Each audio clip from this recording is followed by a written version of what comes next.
विश्वानि देव सवितर्दुरितानि परासुव यद्भद्रं तन्न आसुव।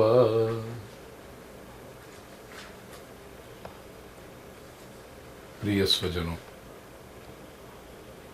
गीता विषाद से मोक्ष तक श्री कृष्ण के संग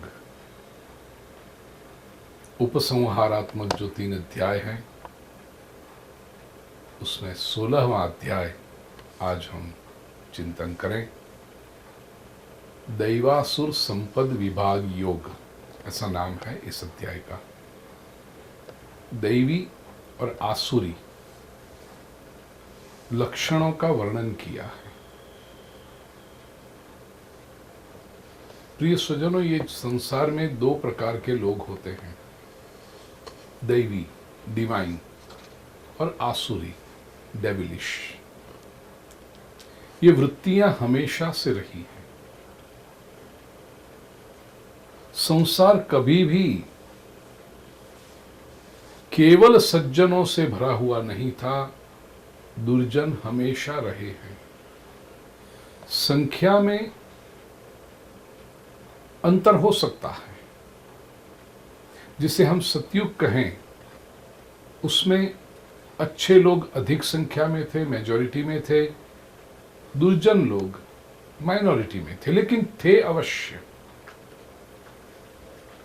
और कलयुग जिसको कहें, बुराई अधिक दिखाई पड़ती है संसार में, लेकिन चाहे कितनी भी बुराई बढ़े, अच्छे लोग हमेशा रहेंगे, सात्विक लोग हमेशा रहेंगे। क्योंकि ये जो दैवी गुण है, डिवाइन ट्रेट्स है, वो नष्ट हो ही नहीं सकते। आइए भगवान श्री कृष्ण के दिव्य विचार इस विषय पर हम ग्रहण करें। आरंभ भगवान के ही शब्दों से और दैवी लक्षणों से होता है, दैवी गुणों से होता है। अभयं सत्वशं शुद्धि ज्ञान योग व्यवस्थिति दानंदमश्च यज्ञश्च स्वाध्यायस्तप आर्जवम्।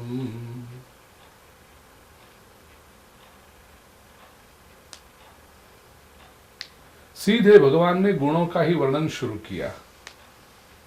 दूसरे श्लोक में भी ये गुण वर्णन किए। अहिंसा सत्यम क्रोधस् त्याग शांतिरपैशुनम दया भूतेष्वलो लुप्त्वम मार्दवम रीर चापलम तेज क्षमा धृति शौचम अद्रोहो नातिमानिता भवन्ति संपदम दैवीम अभिजातस्य भारत। हे भारत, हे अर्जुन, दैवी गुणों को लेकर के जिसका जन्म हुआ है, दैवी संपदा को लेकर के जिसका जन्म हुआ है, ऐसे इनके ये गुण होते हैं, ये लक्षण होते हैं। क्या है? सबसे पहला लक्षण प्रिय स्वजनों, डिवाइन क्वालिटी का, अभयम,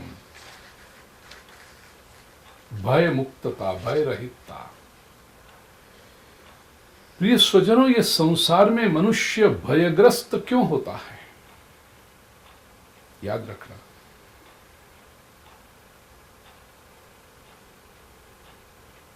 कोई भी व्यक्ति तुम्हें डरा नहीं सकता, कोई भी घटना तुम्हें भयग्रस्त नहीं कर सकती। यदि कोई मनुष्य भय में है तो केवल और केवल उसके अपने कर्मों के कारण। श्रीमद् भागवत के 10वें स्कंध के 24वें अध्याय में श्री गोवर्धन धरण लीला करते समय 13 से 30 इन श्लोकों में, 18 श्लोकों में भगवान श्री कृष्ण ने कर्म के सिद्धांत का वर्णन किया है। और उसमें प्रभु ने बताया है, कर्मणा जायते जंतु कर्मणैव विलीयते सुखम दुखम भयम क्षेमम कर्मणैवाभिपद्यते। ये कर्म की कितनी महिमा है। कर्मणा जायते जंतु, जीव मात्र का जन्म उनके अपने कर्मों का परिणाम है। कब जन्म लेना, कैसे लेना, कहाँ लेना, किस शरीर में लेना, किस परिस्थिति में जन्म लेना, ये सारी बातें मनुष्य के अपने कर्मों का परिणाम है। कर्मणा जायते जंतु कर्मणैव विलीयते। जीवन का अंत भी जब होता है तो मनुष्य के अपने कर्मों के कारण होता है। मृत्यु कब होगी, कैसे होगी, किस परिस्थिति में होगी, कितना दर्द सहना पड़ेगा, या एकदम जैसे रात को सो गए उठे ही नहीं, कहां होगी। कुछ लोगों की मृत्यु हम देखें तो प्रसन्नता होती है, परमात्मा क्या कृपा है तेरी, ऐसी मृत्यु। क्योंकि देखिए, शरीर छोड़कर तो सबको जाना है, लेकिन मृत्यु कैसी आई। कुछ लोगों का निधन तीर्थ क्षेत्र में होता है, कुछ लोगों का निधन परमात्मा की भक्ति करते हुए मंदिर में होता है। कुछ लोग इतनी शांति से विदाई लेते हैं, और कई लोग बेचारे इतने कष्ट सहन करते हैं, हमें लगता है कि प्रभु या तो इस जीव को तू शक्ति दे या तो मुक्ति दे दे, अब इसकी वेदना हम सहन नहीं कर पा रहे प्रभु। ये सारी जो है घटनाएं प्रिय सज्जनों, सारे मनुष्य के अपने कर्मों का परिणाम है। जन्म कर्म का परिणाम, मृत्यु कर्म का परिणाम, और जन्म और मृत्यु के बीच में जो अंतराल है जिसको हम जीवन कहते हैं, ये जीवन में चार बातें, सुखम दुखम भयम क्षेमम कर्मणैवाभिपद्यते। सुख दुख भय और कल्याण, ये भी मनुष्य के अपने कर्मों का परिणाम है। कोई आपको सुखी नहीं कर सकता, कोई आपको दुखी नहीं कर सकता, कोई आपको डरा नहीं सकता, और कोई आपका कल्याण भी नहीं कर सकता यदि कर्म ठीक नहीं रहेंगे तो। कई बार मैंने दृष्टांत दिया है, लोग कहते हैं संसार डरा रहा है, लोग नहीं डराते, कर्म डराते। समझ लीजिए, आप कोई व्यक्ति ट्रेन में प्रवास कर रहा है और उसने टिकट नहीं लिया है, विदाउट टिकट ट्रैवल कर रहा है। विदाउट टिकट ट्रैवल करने का कर्म जो करता है, वो आसपास निरंतर देखता रहेगा, कोई काला कोट वाला आया तो कोई काला कोट, कोई टिकट चेकर, कोई टिकट चेकर। जरा सा कोई काला कोट दिखा, वो उसकी छाती की धड़कन बढ़ जाएगी, टिकट चेकर आया। क्यों ये डरता है यात्रा में? क्योंकि उसने टिकट न लेने का कर्म किया है, उसके परिणाम से वो डर रहा है। लेकिन टिकट लेकर बैठे होंगे तो एक नहीं 10 काले कोट आने दो, क्या फर्क पड़ता है, 10 टिकट चेकर आने दो।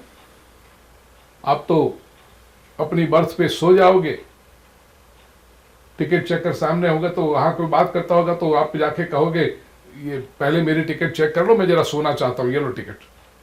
वो टिकट चेकर डर नहीं सकता। टिकट चेकर नहीं डरा रहा है, आपका टिकट लेने का या न लेने का कर्म उसका कारण। संसार में कोई भी व्यक्ति, कोई भी परिस्थिति आपको भयग्रस्त नहीं कर सकती। दैवी गुणों में यह है, जो व्यक्ति सात्विक प्रवृत्ति करता है, जो व्यक्ति निरंतर परमात्मा से जुड़ा रहता है, जिसने जीवन में कोई अयोग्य कर्म नहीं किया है, उसे भय होता ही, भय क्या है वो ही उसे पता नहीं होता। अभयम, तो प्रिय स्वजनों, व्यक्ति दैवी है कि नहीं, योग्य मार्ग पर है कि नहीं, परमात्मा के मार्ग पर है कि नहीं, इसका यह सबसे प्रथम लक्षण है। उस व्यक्ति के जीवन में अभयत्व दिखना चाहिए। क्योंकि मनोवैज्ञानिक से पूछेंगे तो कहेंगे भय तो नेचुरल इंस्टिंक्ट है।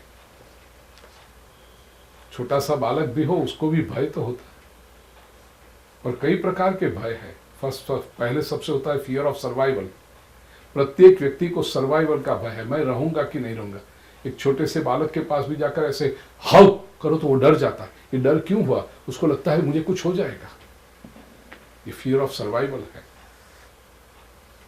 1-2 महीने का इन्फंट, नवजात शिशु जो है, वो भी भूख लगी तो रोता है। रोता क्यों है? उसको लगता है कि मुझे यदि कुछ मिले भोजन नहीं मिलेगा तो मैं टिक नहीं पाऊंगा, मैं रह नहीं पाऊंगा, और अस्तित्व का प्रश्न आ जाता है, सर्वाइवल का प्रश्न आ जाता है, इसलिए रोता है। वो भय है उसका। कई प्रकार के भय है व्यक्ति जब बड़ा होने लगता है तो।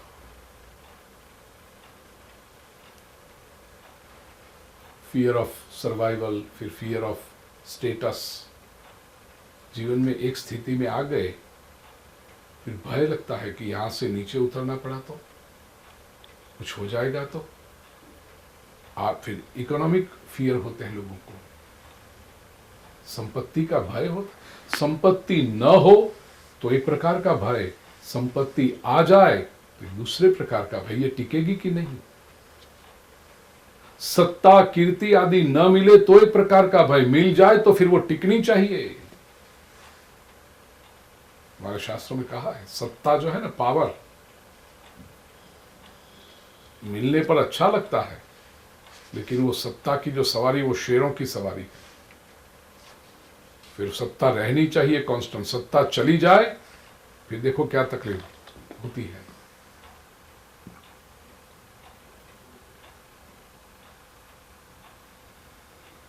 मनोविज्ञान में तो कई प्रकार के भय बताए हैं। फियर ऑफ पब्लिक ओपिनियन, लोग क्या कहेंगे, ये बहुत बड़ा भय होता है। तो ये स्वजनों, ये सारी पूरी जो फैशन इंडस्ट्री है ना, ये मत समझना कि तुम्हारे चॉइसेस पर टिकी है या तुम अपनी पसंद का सब करते हो, ये हवा दिमाग से निकाल देना। तुम्हारी पसंद बनाई जाती है। You are manipulated by the fear of public opinion. लोग क्या कहेंगे, ये जो अलग अलग कलर, अलग अलग स्टाइल, अलग अलग फैशन जो तुम करते हो, you are made to believe कि तुम अपनी पसंद का कर रहे हो, ये हो रहा। अपनी पसंद का नहीं, साइकोलॉजिकली मीडिया के द्वारा, एडवर्टाइजिंग के द्वारा तुम्हारे मन को मैनिपुलेट किया जाता है। समर 23 की फैशन या समर 22 की फैशन, क्यों भाई, मैंने समर 21 में या समर 20 में कपड़े पहने थे, वो समर 22 में क्यों नहीं चलेंगे? नहीं चलेंगे, क्योंकि इनको अपने बिजनेस चलाने हैं, इसलिए वो पुराने पड़ गए, अब नया लाओ। ये भय है। लोगों को लगता है नहीं पहनेंगे तो कि लोग क्या कहेंगे, सब पुराना पहन रहे हैं, पुरानी फैशन चला रहे हैं, ये कर रहे हैं। ये सारे भय से जो मुक्त होता जाए, फियर ऑफ पब्लिक ओपिनियन में स्तुति, निंदा, ये भी सब आ जाता है। एक सर्वे में पढ़ रहा था, उसमें लिखा विश्व के अधिकतर लोगों को जो भय होता है ना, वो फियर ऑफ पब्लिक स्पीकिंग होता है, टू एक्सप्रेस वन सेल्फ। मेरी बात लोग ठीक से समझेंगे कि नहीं समझेंगे, मैं पहली बात तो मेरे अंतःकरण में की जो बात है मैं लोगों के सामने रख सकूंगा, पहली बात। दूसरी बात, लोग मुझे ठीक से समझेंगे, भय होता है। और अंत में फिर फियर ऑफ डेथ, वो बहुत बड़ा भय है। कई प्रकार के भय से मनुष्य ग्रसित है, जिसमें दैवी गुण संपन्न होने लगे, जिसमें परमात्मा की उपस्थिति अपने जीवन में अनुभव की, वो व्यक्ति धीरे धीरे धीरे ये सारे भय से मुक्त होते जाता है। तो दैवी पथ पर चलने वाले आध्यात्मिक व्यक्ति का पहला लक्षण अभयम, फिर सत्व संशुद्धि, सात्विकता उसके हृदय में, उसका जीवन शुद्ध होता है। न समीप रहोगे, उसके जीवन का दर्शन करोगे तो पता चलेगा। निर्मल, जैसे गंगा जी का जल कल कल कल कल कल बहते रहते, इसका जीवन निर्मल है। सत्व संशुद्धि, ज्ञान योग व्यवस्थिति ही, वो निरंतर ज्ञान योग में स्थिर रहता है। जीवन में जो भी करता है समझदारी से करता है,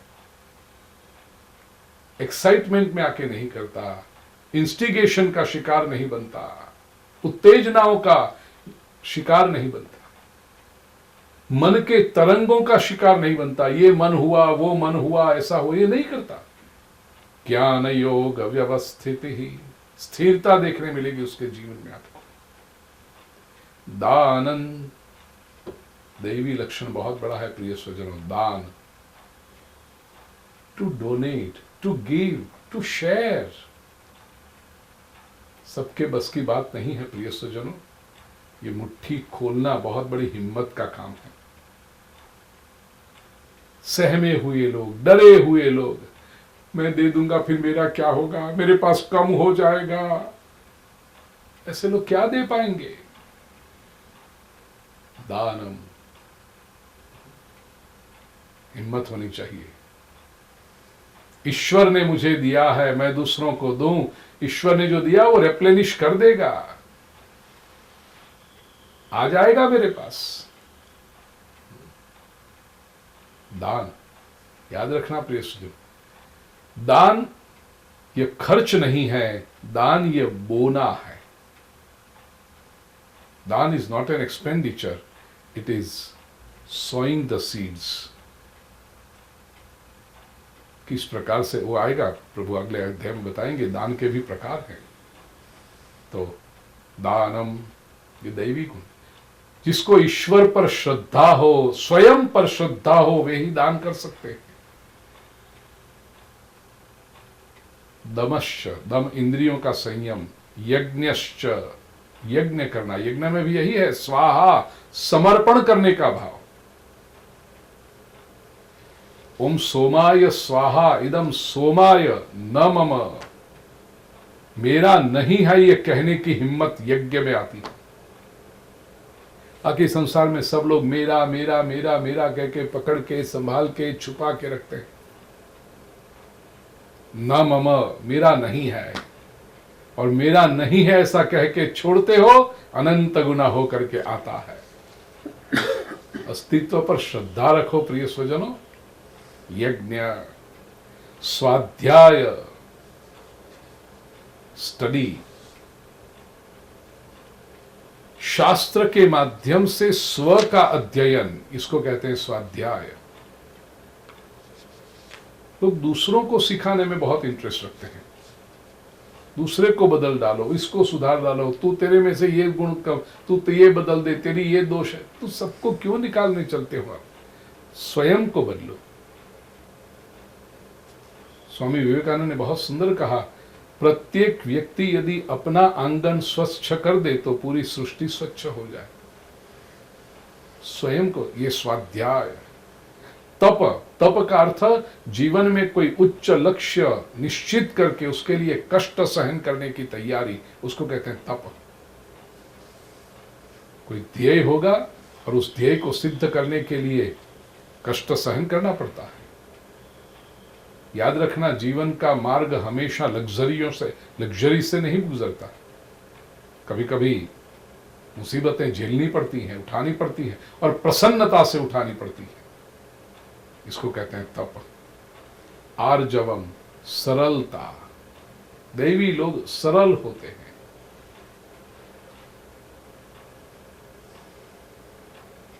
क्रिकेटनेस उनमें देखने नहीं मिलती, बड़े सरल। और प्रिय स्वजनों, अनुभव से सरलता में जो आनंद है ना, वो अन्यत्र कहीं नहीं।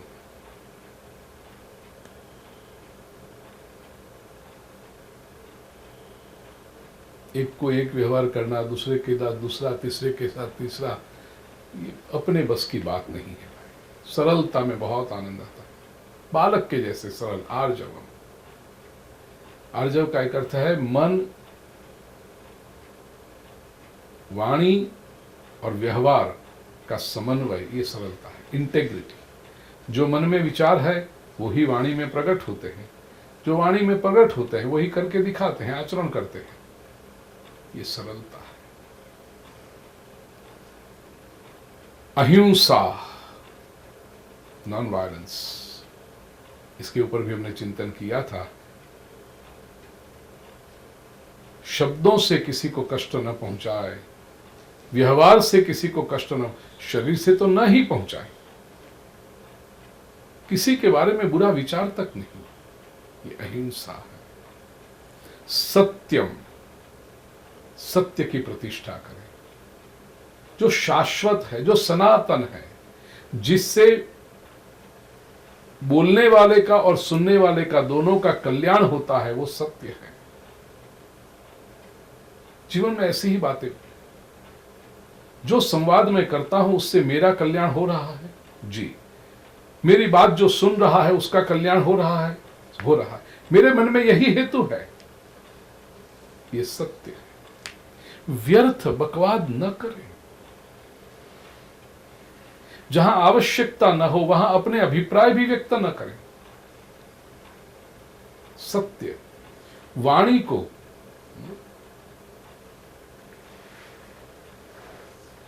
संभाल कर प्रयोग करें। और जब वाणी को संभाल कर तोल तोल के प्रयोग करेंगे तो आपके शब्दों का मूल्य बढ़ता जाएगा। सत्य, सावधान रहे व्यक्ति, कोई भी अयोग्य बात मेरे मुख से निकल न जाए। जेब में से कुछ पैसे निकालने हों तो व्यक्ति कितना सावधान हो जाता है, इतना खर्चा हो जाएगा, ये खर्चा हो जाएगा। जैसे कुछ पैसे मनी स्पेंड करने के लिए सावधान हो जाते हो, ऐसे शब्दों को भी निकालते समय सावधान हो जाओ। ये शब्द मैं निकाल रहा हूं सार्थक है, तभी निकाल। खर्च किए हुए पैसे तो फिर भी मिल जाएंगे, शब्द एक बार मुख से निकल गया फिर वापस नहीं आता है। इसलिए ध्यान रखना, जो भी शब्द निकले सत्य शब्द निकले, और अन्यत्र भी जहां सत्य है उसका सम्मान करना सीखें। कई बार ऐसा होता है कि जो सत्य कहा जा रहा हो वो हमारी मान्यता से अलग हो। लोगों को अपनी मान्यताओं की इतनी जिद होती है, इतना हठाग्रह होता है कि सामने सत्य भी कहा जाए तो उसका स्वीकार नहीं करते, अपने पूर्वग्रह पर अड़े रहते हैं। ये दैवी लक्षण नहीं। दैवी लक्षण सत्य जहां से भी मिले, जिसके भी पास से मिले, उसका प्रसन्नता पूर्वक स्वीकार, आदर पूर्वक स्वीकार, ये दैवी लक्षण है। अक्रोध, ये सज्जनों, एक एक गुण के ऊपर 2-2 घंटे चर्चा हो सकती है। अक्रोध, व्यक्ति दैवी है कि नहीं, डिवाइन है कि नहीं, भगवान के मार्ग पर चल रहा है कि नहीं, इसका ये स्पष्ट दर्शन मिलेगा। छोटी छोटी बातों से वो विचलित नहीं होगा। और जो व्यक्ति छोटी छोटी बातों में, जिसको मनोविज्ञान कहते हैं, इरिटेबल हो जाता है, अस्वस्थ हो जाता है, और वो उसकी अस्वस्थता आसपास के लोगों पर प्रकट हो जाती है बार बार, ये भीतर की बीमारी है प्रिय स्वजनों। ये आंतरिक समस्या का प्रदर्शन हो रहा है, प्रकट हो रही है।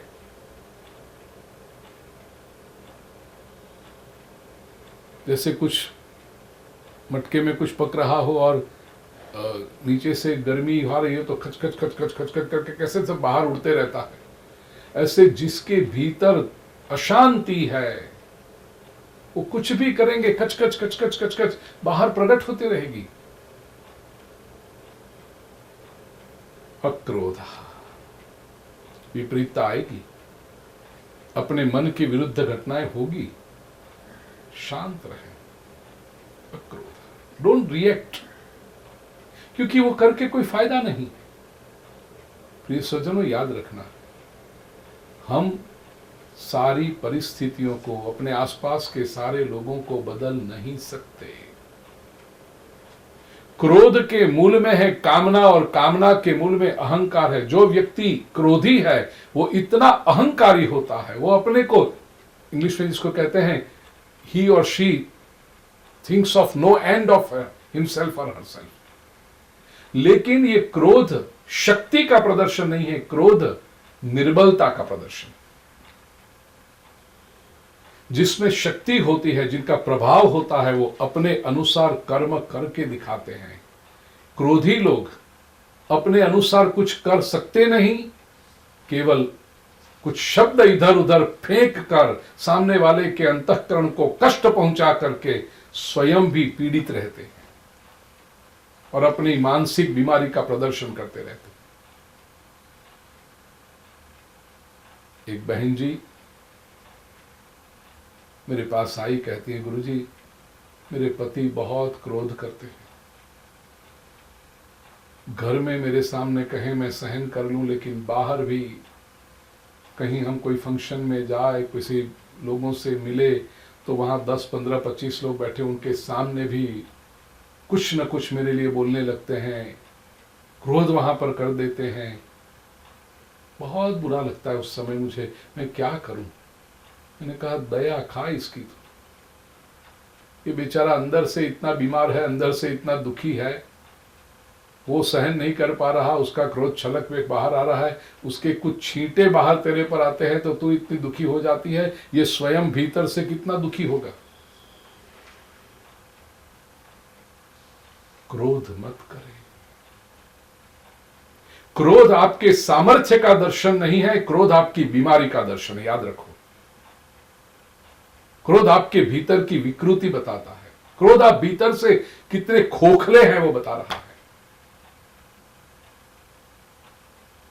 संभव है आपको कोई परिस्थिति, यदि परिस्थिति पसंद आए तो उसको बदल दो, इतना सामर्थ्य, शांति से वो परिस्थिति ठीक कर लो। क्रोध करके क्या फायदा। अक्रोध दैवी लक्षण है। जो दैवी भगवान के मार्ग पर चलता है, अध्यात्म के पथ पर चलता है, उसको क्रोध की व्यर्थता पता चल गई है। They have realized the meaninglessness, the futility of anger, and hence they don't fall a prey to anger. They manage their anger. अक्रोध त्याग, जैसे दान है वैसे त्याग भी दैवी लक्षण है। भक्ति योग में भी 12वें अध्याय में मैंने बताया था, त्याग ये स्वामित्व का दर्शन है। शांति ही,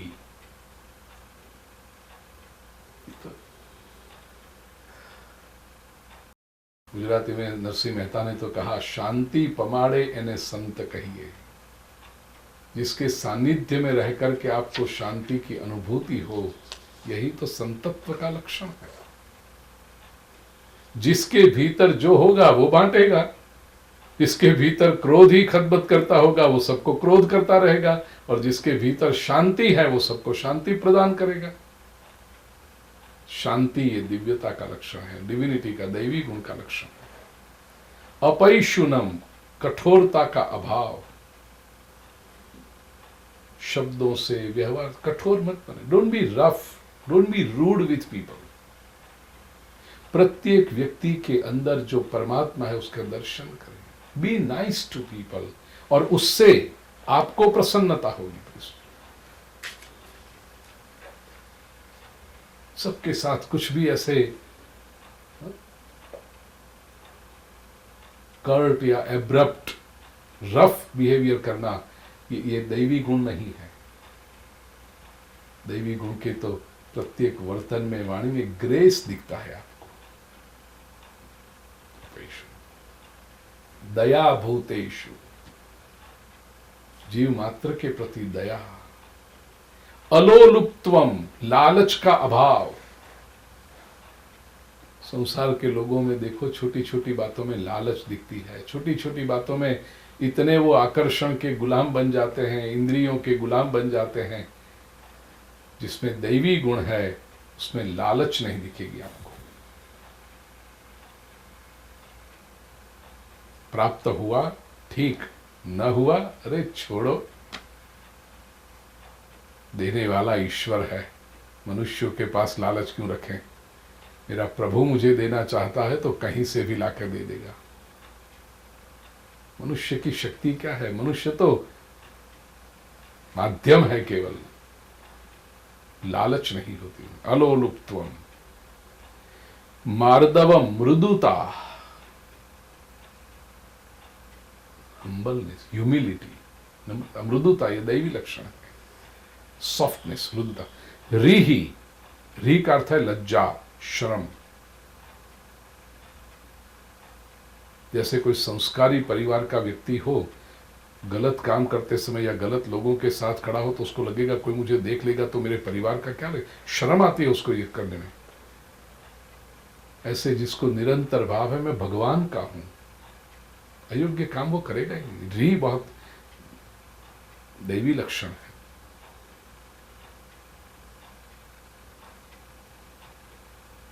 अचापलम,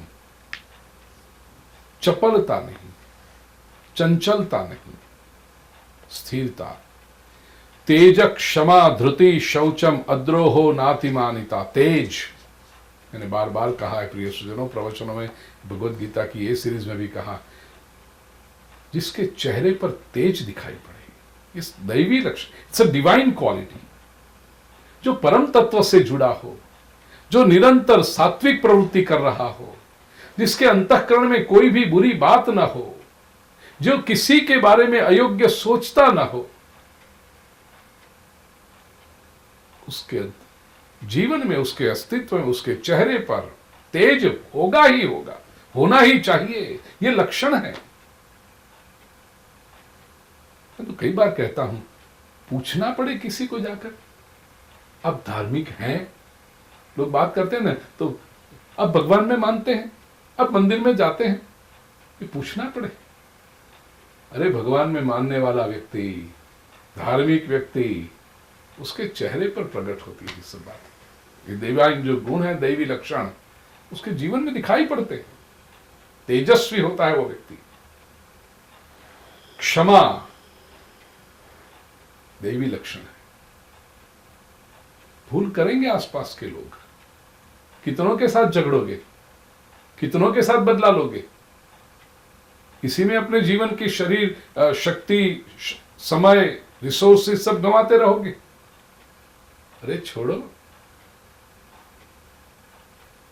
अपनी शांति, अपनी प्रसन्नता अत्यंत मूल्यवान है। इसको बदल दूं, इसको सुधार दूं, इसका बदला ले लूं, इसको देख लूं, इट्स नॉट वर्थ इट। और जिसे अपनी दिव्यता का पता चला और उस भाव में जो स्थिर रहता है, ऐसी छोटी छोटी बातों में अपना समय नहीं गंवाता, न शक्ति गंवाता है। क्षमा वीरस्य भूषण, दैवी गुण है। अद्रोह, वो द्रोह भी नहीं करता। द्रोह का अर्थ विरोध, बात बात, ऐसा क्यों हो रहा है, ये क्यों हो रहा है, ऐसा उसने क्यों किया, द्रोह है। रिबेल, मनोविज्ञान में भी आज कहते हैं ना कि व्यक्ति में रिबेल एटीट्यूड रहता है, जरा भी अपनी पसंद का ना हुआ तो रिबेल हो जाता है। इट्स लाइक माय वे और नो वे। ये भी इसके केंद्र में अहंकार ही है। नहीं कहते नई पीढ़ी रिबेल हो रही है, नई पीढ़ी को क्यों दोष देते हो, सब बड़े बड़े, अरे सीनियर सिटीजन भी रिबेल होते हैं छोटी छोटी बातों में। ये द्रोह वृत्ति मनुष्य के भीतर की बीमारी है, जिद है, हठाग्रह है उसका, इसलिए वो द्रोह करता है। मेरी बात न मानो तो विरोध तुम्हारा, ये द्रोह वृत्ति। दैवी लक्षण जिसका हो उसमें वो द्रोह नहीं होता। समझाने का प्रयास करेंगे, सामने वाला नहीं समझा तो उसके वो कारण, वो दैवी व्यक्ति खुद अशांत, स्वयं अशांत नहीं होता, वो अपनी शांति नहीं खोता है। अद्रोह, ठीक है, भगवान उसका भला करे, बीमार है आज कल ठीक हो जाएगा। अद्रोह, नातिमानिता, अतिमानीपना, मान चाहिए, मुझे सम्मान दो, मेरा आदर करो, नहीं। उसके वर्तन से लोगों को इच्छा होती है, जो समझ पे आएंगे वो, कुछ लोग नहीं समझेंगे, छोड़ो, मान कोई मांग के थोड़ी मिलता है। सामने वाला व्यक्ति समझ नहीं पाए, नहीं, जैसे कोई सुंदर कविता का गान करे संस्कृत भाषा में या इंग्लिश भाषा में, चलो सामने वाले को अंग्रेजी नहीं आती तो बेचारा वो उसका सम्मान नहीं करेगा, इसका कविता खत्म हो गई। उसके अज्ञान पर दया खाओ तो हमारा जीवन, हमारा कार्य, सत्कर्म सब देखकर कुछ लोग नहीं समझ पाते होंगे, नहीं करेंगे आदर। दया खाओ, उसकी पता नहीं चल रहा है, छोटा है, अभी ना समझ है, जब समझ आएगी तो समझेगा, नहीं समझेगा तो उससे मान लेने के लिए तो मैं सत्कर्म नहीं कर रहा हूं, मैं सम्मान पाने के लिए तो सत्कर्म नहीं कर रहा हूं, मैं प्रभु की भक्ति इसलिए कर रहा हूं, मैं परमात्मा के मार्ग पर इसलिए चल रहा हूं क्योंकि उसमें मेरा विकास है, उससे मुझे आनंद आता है। दूसरा कोई मुझे बड़ा कहे इसलिए मैं नहीं कर रहा हूं ये। प्रिय स्वजनों, अपने फंडामेंटल्स यदि स्पष्ट होंगे, if a person is very clear about his sadhana, तो ये सारी बातें अपने आप आ जाती हैं। नातिमानिता भवन्ति संपदं दैवीम अभिजातस्य भारत। अर्जुन, ये संपत्ति, ये दैवी गुण जो दैवी संस्कार लेकर जन्मते हैं उनको आता है। फिर आसुरी संपत्ति बताई, एक श्लोक में बता दी, दंभो दर्पोभिमानश्च क्रोधः पारुष्यमेव च अज्ञानम चाभिजातस्य पार्थ संपदम आसुरी। दंभ, हिपोक्रेसी, इसकी भी चर्चा हम कर चुके हैं। अच्छाई है नहीं लेकिन उसका प्रदर्शन, और बुराई जो है उसको ढांकने का प्रयास, ये दंभ है। जैसे अभयत्व दैवी गुणों का सेनापति है, पहला लक्षण है, ऐसे दंभ, हिपोक्रेसी, ये डेविलिश आसुरी गुण का सेनापति सबसे पहले। तो जहां भी हिपोक्रेसी देखो, बोलना कुछ करना कुछ, अभी बोला अभी फोक, ये सब दंभ है, ये डेविलिश ट्रेट्स हैं, आसुरी सब। दर्प, दर्प एक अहंकार है, मैं ही करूं, बस मैं जो करूं वही सही, मेरी बात ही सही, पूरी दुनिया मेरे आसपास घूमे, मैं जो करता हूं या मैं कहती हूं वही करते रहो, ये दर्प है, ये आसुरी गुण है। अभिमान, स्वयं को पता नहीं क्या न क्या समझना, अभिमान। क्रोध, ये सुजन अधिक बोलना नहीं चाहता, जो लोग बात बात में क्रोधित हो जाते होंगे, अस्वस्थ हो, ये समझना अभी उसके अंदर आसुरी वृत्ति है। वैष्णव नथी थयो तूरे शिद गुमान मा घूमे, कौन सी गर्मी लिए घूमते हो तुम, दिखाई पड़ती है तुम्हारी बीमारी, बार बार प्रकट हो जाती है, आसुरीपना है अंदर। क्रोध, पारुष्य, कठोरता, वचन से किसी को आहत कर देना, व्यवहार से किसी को आहत कर देना, ये कठोरता है, पारुष्य, आसुरी लक्षण है वो। और अज्ञान, इसमें पता है सबसे बड़ा अज्ञान क्या होता है इनको, वो स्वयं को बहुत ज्ञानी समझते हैं, यही उनका अज्ञान होता है। ज्ञान नहीं है, उसका भी ज्ञान उनके पास नहीं है। ज्ञानी व्यक्ति का लक्षण है कि वो समझता है कि मेरे पास क्या नहीं है, वो अपनी मर्यादा को जानता है। अपने अज्ञान का ज्ञान होना, ये ज्ञान की सीढ़ी में पहला कदम है, पहले मार्ग में। जबकि अपने अज्ञान का भी ज्ञान न होना, ये सबसे बड़ा अज्ञान है। मैं कुछ नहीं जानता हूं, उतना तो पता होना चाहिए ना, तब तो ज्ञान की दिशा में बढ़ोगे। इन लोगों को यह भी अज्ञान होता है कि वो नहीं जानते कुछ, अपनी मौज में रहते हैं, बस हम तो, हमें सब पता है, MBA मने बद्दू आवड़े, क्या आता है तुझे, कुछ नहीं आता। तुम केवल अपने शेख चल्ली जैसे विचारों में घूमते हो, उसको ज्ञान मत समझो। ज्ञान तो बहुत अलग चीज है, बहुत सात्विक वस्तु है ज्ञान। तो अज्ञानम चाभिजातस्य पार्थ संपदम आसुरम, ये सब आसुरी। दैवी संपद विमोक्षाय निबंधाय आसुरी मता, दैवी संपत्ति मोक्ष के लिए, जो दैवी गुण है वो व्यक्ति को लिबरेट करते हैं, मोक्ष देते हैं, और आसुरी संपत्ति बंधन में डालती है। भगवान श्री कृष्ण बहुत बड़ा आश्वासन देते हुए कहते हैं, अर्जुन मा शुच संपदम दैवीम अभिजातोसि पांडव, चिंता मत कर अर्जुन, तू तो दैवी संपत्ति लेकर आया है, दैवी लक्षण लेकर आया है। मानो अर्जुन के निमित्त भगवान हम सभी से कह रहे हैं कि अभी तक पता न हो, बता दे हम आपको, आप सभी के भीतर दैवी लक्षण है, डिवाइन ट्रेट्स हैं, वो हमारा पोटेंशियल है, केवल इसको प्रकट किया कि नहीं है बस। द्वौ भूत सर्गो लोकेस्मिन दैव आसुरेव च, सर्जन में, सृष्टि में दो प्रकार के लोग होते हैं, दैव और आसुर। दैवो विस्तरश प्रोक्त, आसुर पार्थमेशु। दैव तो 3 श्लोकों में विस्तार से बताया, अब आसुरी लक्षण जो है अर्जुन जरा डिटेल में सुन। मैं संक्षेप में कहूं, भगवान कहते हैं डिटेल में सुन, मैं संक्षेप। आसुरी लक्षण को क्या ज्यादा अधिक चर्चा करना, और विशेष करके हम जब समय की मर्यादा में रहकर बात करते हूं, लेकिन लिस्ट बता देता हूं, कहीं कोई ऐसी बात होगी प्रिय स्वजनों सावधान हो जाना। बस ये प्रवचन ही मानो भगवान श्री कृष्ण की कृपा है, हमें जगाने के लिए बरस रही है, ऐसा मानकर अपने भीतर से ये आसुरी ट्रेट्स को दूर कर देना, लक्षणों को दूर कर देना, सावधानी पूर्वक, जागृति पूर्वक। क्या है वो? प्रवृत्तिंच निवृत्तिंच जनान विदुरासुरः जो असुर लोग हैं वे लोग न प्रवृत्ति जानते हैं न निवृत्ति जानते हैं। कब कोई कार्य आरंभ करना चाहिए वो उनको पता नहीं, और कब निवृत्ति करनी चाहिए वो भी नहीं जानते। तो उनकी प्रवृत्ति और निवृत्ति दोनों, प्रवृत्ति भी एक्साइटमेंट की वजह से, उत्तेजना की वजह से होती है, या कोई आके इंस्टिगेट करे तो प्रवृत्ति शुरू कर देते हैं। उनका अपना संकल्प नहीं होता, न उनका हेतु स्पष्ट होता है।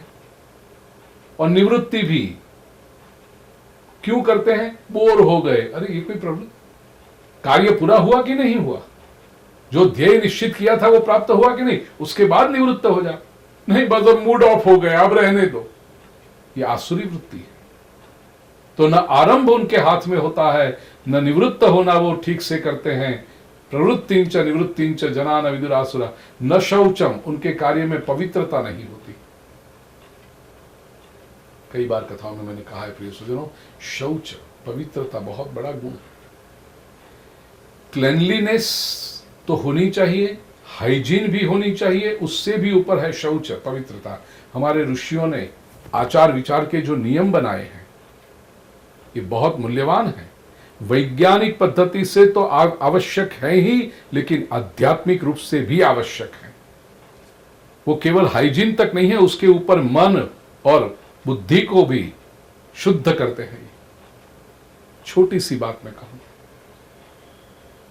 शौच के बारे में। ये जन्मदिन जब मनाते हैं लोग, बर्थडे पार्टी करते हैं, केक काटते हैं, और केक काट के फिर जो गंदगी शुरू होती है, टुकड़ा काट के इसने खाया, फिर जूठा टुकड़ा बाजू में खिलाया, फिर उसका जूठा पति को खिलाया, पति के फिर वो दादा, वो 80 साल का हूं करके मुझे भी फोटो निकलवानी है, तो उसके भी से जूठा लेके दादा को खिलाया। दादा, ये झूठा देना अशौच है। ये कथाओं में मैंने कहा है। हमारे यहां संस्कार है, भोजन जब पहली बार बालक को दिया जाए तो वो अन्नप्राशन संस्कार, उसके बदले आजकल तो बालक कहां झूठा खाना शुरू कर देता है। 4 महीने का, 6 महीने का बालक इधर उधर आया, जो भी खाता है उसके मुंह में डाल देते हैं।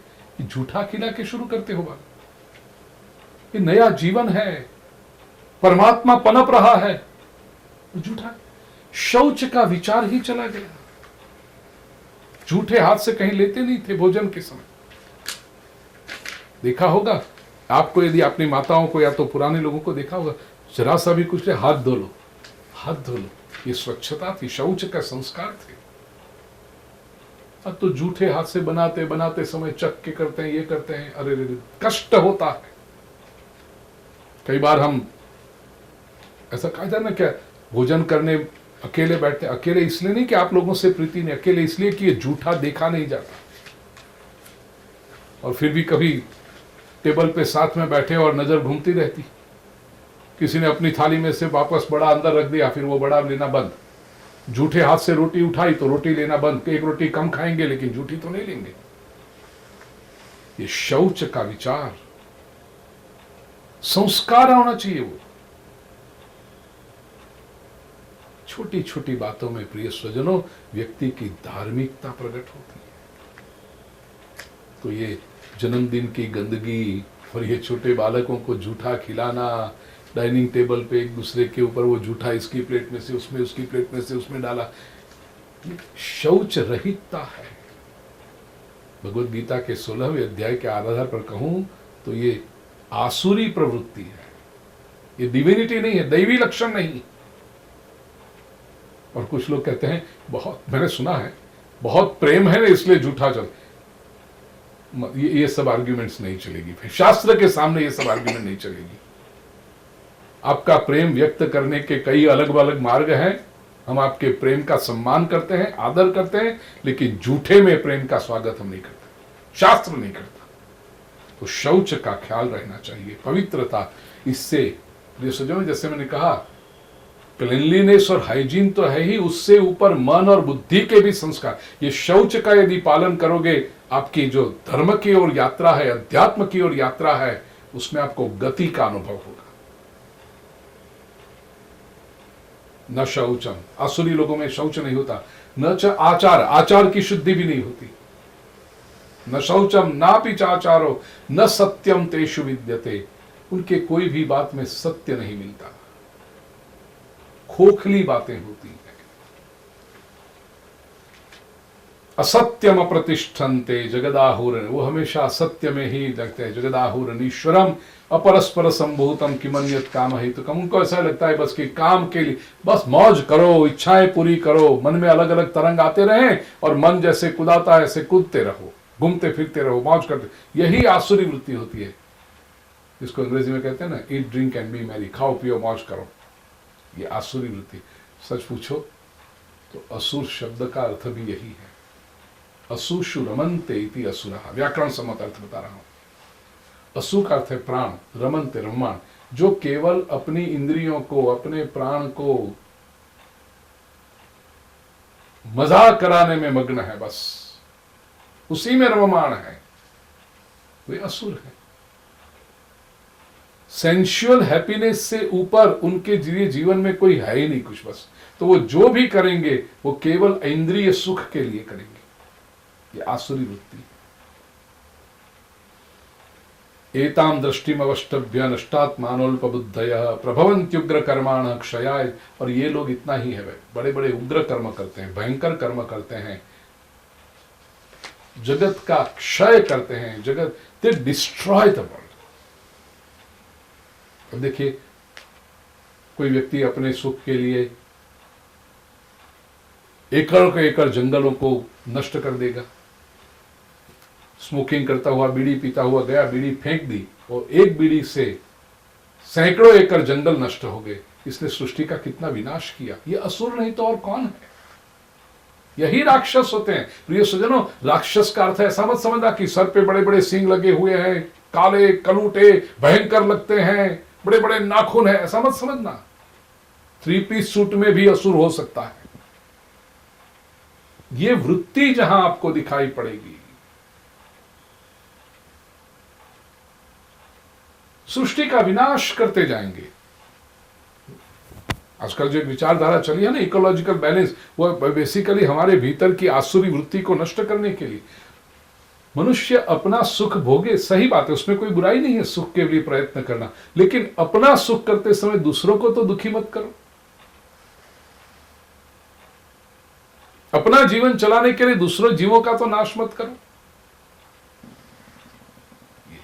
लेकिन क्षयाय जगत, जगत का कल्याण ही नहीं करते, जगत का नाश करने वाले ये असुरी वृत्ति हैं। काममाश्रित्य दुष्पूरम दंभमान मदान्विता, कभी पूरी न हो ऐसी उनकी कामनाएं लेकर के, दंभ आ गया पहले, हिपोक्रेसी, मान मदान्विता, ये सब मोह गृहीत्वा सद्ग्राहान प्रवर्तन्ते अशुचि, उनके व्रत भी अशुचि है, अपवित्र होते हैं। वो जीवन में कदम कदम पर उनकी अपवित्रता दिखाई पड़ती है।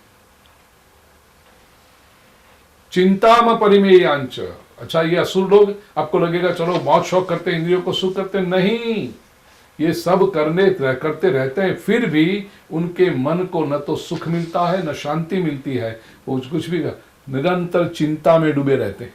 चिंताम परिमेयांच, कभी कभी तो उनको स्वयं पता नहीं होता ये चिंता किस लिए कर रहे हैं। कभी कभी तो न करने जैसी चीजों की भी चिंता करते रहते हैं, कभी आवश्यक भी नहीं होता।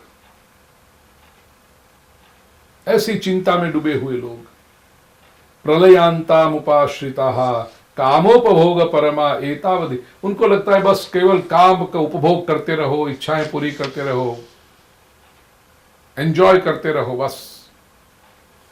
ये आशा पाश शतैर्बद्धः, सैकड़ों आशाओं से बंधे हुए, आज ऐसा हो जाएगा, कल मुझे ला करके ये ऐसा कर देगा, फिर ऐसा हो जाएगा, ऐसी आशाओं के गुलाम, आशाओं के बंधन में फंसे हुए लोग।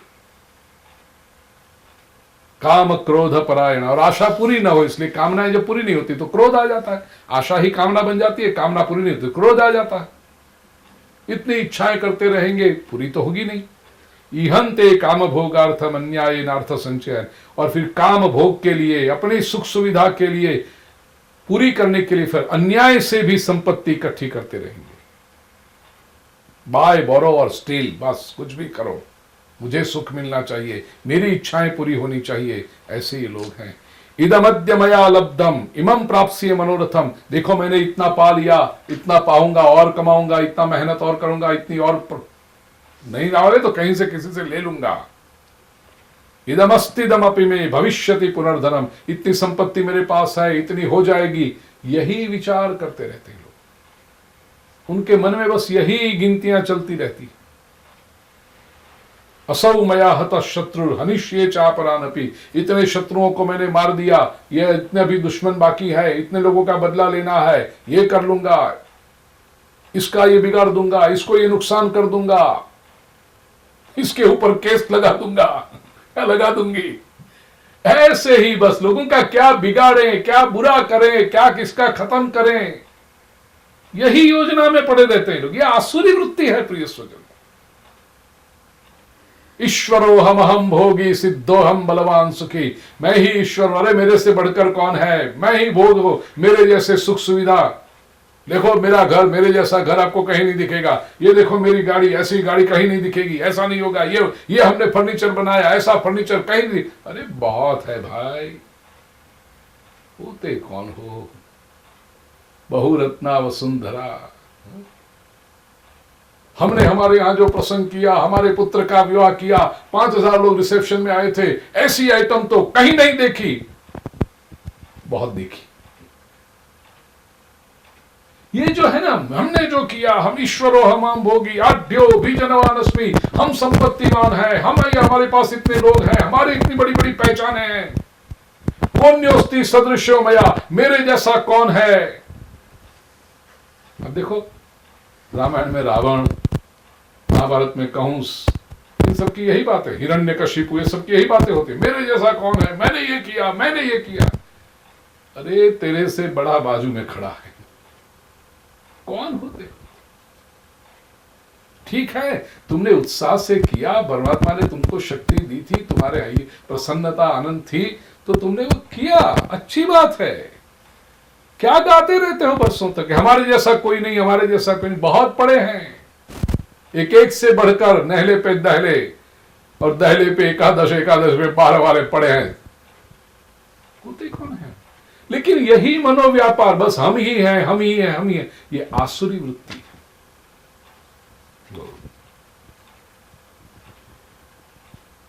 यक्षे दास्यामि मोदिष्य इत्यज्ञान विमोहिता, हम दान करेंगे, हम ये करेंगे, हम ऐसे, और देखो धर्म में भी आता है, हम ऐसे बड़े बड़े यज्ञ करेंगे, हम ऐसा खर्चा करेंगे। इति अज्ञान विमोहिता, भगवान कहते हैं ये सारे अज्ञान से भरे हुए लोग, अनेक चित्त विभ्रांता। भगवान कृष्ण जैसा मनोविज्ञानी आपको नहीं मिलेगा प्रिय सज्जनों। Is the world's best psychologist and psychiatrist. भगवान कहते हैं ये सब चित्त विभ्रांत है, घूमे हुए चित्त, विचलित चित्त के लोग हैं ये। और सरल शब्दों में कहूं, पागल जैसे लोग हैं। पागल चित्त विभ्रांत जब हो जाता है ना कोई पागल, उसको पता नहीं चलता वो क्या सोच रहा है, क्या बोल रहा है। तो ये आसुरी वृत्ति के लोग जब ऐसा बोलते हैं ना, तो लगता है ये अंदर आ गया, हवा आ गई थोड़ी सी ऐसी। अनेक चित्त विभ्रांता मोह जाल समावृता, मोह के जाल में फंसे हुए ये लोग, प्रसक्ता काम भोगेशु, काम और भोग में ही फंसे हुए लोग, भगवान कृष्ण कहते हैं पतंती नरकेषु चौ। जो अशुचि, जो अपवित्रता उन्होंने जीवन भर की है ना, ऐसे ही अपवित्र नरक में वो अल्टीमेटली पड़ते हैं जाकर के। आत्मसंभाविता स्तब्धा धनमान बदान्विता, बस स्वयं को ही thinking no end of themselves, ऐसे लोग स्तब्धा, बेसिकली तो दे आर स्टेग्नेटेड, वो कहीं एक जगह पे रुक गए हैं, बस अब जीवन में आगे प्रगति हो नहीं रही है, इसलिए बार बार वो जो हो गया उसी की बातें करते रहते हैं। स्तब्धा धन मान मदान्विता, धन और मान के अभिमान वाले ऐसे ये लोग, यजन्ते नाम यज्ञ स्ते दंभे न, वो यज्ञ भी करेंगे तो भी नाम की अभिलाषा के कारण, दंभ के कारण करेंगे और अविधि पूर्वक करेंगे। जो कार्य जिस विधि से, जिस क्रम से, जिस प्रोटोकॉल से होना चाहिए उससे नहीं करेंगे, वो अपनी मर्जी से हमें ऐसा करना है। अरे शास्त्र की विधि होती है, उसकी एक परंपरा होती है, उस प्रमाण से होता है। नहीं हमें ऐसा करना है, तुम होते कौन हो? भगवान की पूजा भी करेंगे, आधे घंटे में पूरी कर दो। अरे तो करता क्यों, मत करना क्यों? तुम्हें ऐसा करना है, नहीं चलता प्रिय स्वजन। प्रत्येक कार्य एक निश्चित क्रम होता है, उसका एक निश्चित प्रकार होता है, और वो जानकार व्यक्ति से। कोई पेशेंट हार्ट की बीमारी लेकर के हॉस्पिटल में जाए, डॉक्टर से कहे डॉक्टर आधे घंटे में सर्जरी कर दो। अरे मुझे तक पता है ना अंदर क्या करना है, कितना करना है। नहीं ऐसी ऐसी सर्जरी करो तुम। अब जिसको मेडिकल साइंस क्या है पता नहीं, हार्ट क्या है वो पता नहीं, वो हार्ट के सर्जन से जाकर के कहे पौने घंटे में सर्जरी पूरी कर दो, मेरी ट्रीटमेंट ऐसे इस तरह से कर दो। क्या पागलपन है, क्या बचकाना है ये आसुरी वृत्ति बताई कि भगवान कहते हैं इन लोगों को मैं क्या करता हूं, ये अहंकारम बलम दर्पम कामम क्रोधं च संश्रिता। अहंकार दर्प बल ये सब काम क्रोध के जो है मामात्म परदेहेषु प्रद्विषंतोभ्यसूय का, एक दूसरे का द्वेष करते रहते हैं, अभ्यसूय का एक दूसरे की निंदा करते रहते हैं। उन ऐसे भी लोग होते हैं प्रिय स्वजन, उनके पास बैठोगी ना तो कभी किसी के बारे में अच्छा बोलेंगे नहीं, निंदा ही करेंगे। वो संपत्तिवान की भी निंदा करेंगे, प्रतिष्ठित लोगों की भी निंदा करेंगे, ज्ञानी लोगों की भी निंदा करेंगे, पड़ोसी की भी निंदा करेंगे, सबकी निंदा। अरे भाई तुम्हें कोई अच्छा लगता ही नहीं संसार में, तुम ही अकेले हो, बाकी सब तुमसे उतर कर तुम उसकी निंदा करते रहते। अभ्युसय का ये डेविलिश क्वालिटी है।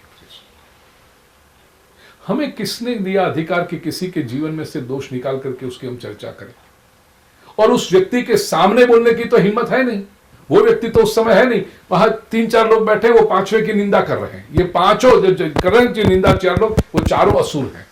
अभ्युसय का यदि आपको उस व्यक्ति से प्रेम है और उसमें कोई दोष तुम्हें जेन्युइनली दिखाई पड़ता है, 4 लोग मिलकर जाओ उसको कहो कि भाई हम चाहते हैं तुम्हारे जीवन का विकास हो, ये दोष तुम दूर करो, हम तुम्हें मदद करेंगे तुम्हारा दोष दूर करने की, तो तुम दैवी माने जाओगे।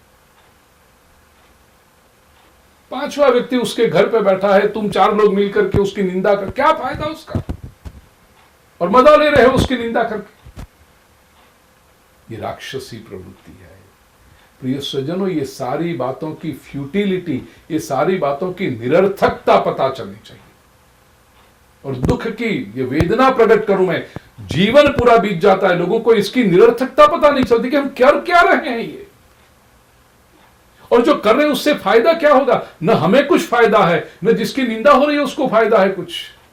केवल वातावरण बिगाड़ रहे हैं, हम नेगेटिविटी डाल रहे हैं अस्तित्व में। अभ्यसूय का भगवान कहते हैं ये आसुरी प्रवृत्ति है। इन लोगों को तानहत विशतः क्रूरान संसारेषु नराधमान।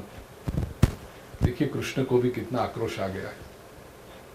नराधमान के अधम नर जो है, निकृष्ट लोग जो हैं ऐसे, इन सबको मैं क्षिपाम यजस्रम शुभान आसुरीष्वेव योनिषु, मैं अनंत समय तक अशुभ और आसुरी योनि में इनको डालता हूं। और आसुरी योनिमापन्ना मूढ़ा जन्मनि जन्मनि, अपने उनके अपने कर्मों के कारण ये बार बार जन्म जन्मांतर तक आसुरी योनि में जाकर के माम अप्राप्य एव कौन्तेय ततो यान्ति अधमांगति। वो मुझे तो नहीं पाते, बार बार अधम गति में पाते हैं। बस यही उनके अपने नरक में सड़ते रहते हैं। कौन से नरक हैं? नरक की भी स्पष्टता भगवान श्री कृष्ण ने कर दी। प्रिय सज्जन, ऐसा मत समझना कि स्वर्ग कहीं ऊपर लटका हुआ है, नरक कहीं नीचे लटका हुआ है। स्वर्ग और नरक ये ज्योग्राफिकल प्लेसेस नहीं है, they are basically states of mind, मन की अवस्थाएं हैं। और यहां पर आसुरी लोगों के लिए भगवान जब नरक की बात कर रहे हैं तो कहा 3 प्रकार के नरक के द्वार हैं। त्रिविधम नरकस्येदम द्वारं नाशनम आत्मनः, व्यक्ति की अधोगति नाश करने के लिए 3 द्वार बताए नरक के। कामः क्रोधस्तथा लोभः तस्मादेतत्त्रयं त्यजेत्। नरक के 3 द्वार काम, लस्ट, क्रोध, एंगर और लोभ, ग्रीड, ये 3 आए, समझ लो व्यक्ति नरक में पहुंच ही गया। अब जरा अंतस दर्शन करके, इंट्रोस्पेक्शन करके देखना, कितनी कामनाएं हैं, कितनी इच्छाएं अधूरी, ये करना, ये करना, ये करना, कितने लस्ट है, कितनी बार दिन में क्रोध करते हो और कितने लोभी हो। थोड़ी सी भी संपत्ति का सदुपयोग करने की बात आ गई कि तुम्हारे अंदर हलचल मच जाती है, लोभ आ जाता है। समझना ये नरक के द्वार है। और भगवान ने कहा जो भी नरक से बचना चाहता है ये 3 बातों से बचे, कामना से बचे, क्रोध से बचे और लोभ से बचे। एतैर विमुक्तः कौन्तेय तमोद्वार स्त्रिभिर नर, ये 3 द्वारों से जो मुक्त हुआ, इन 3 द्वारों से जो बचा वो नरक से बच जाता है।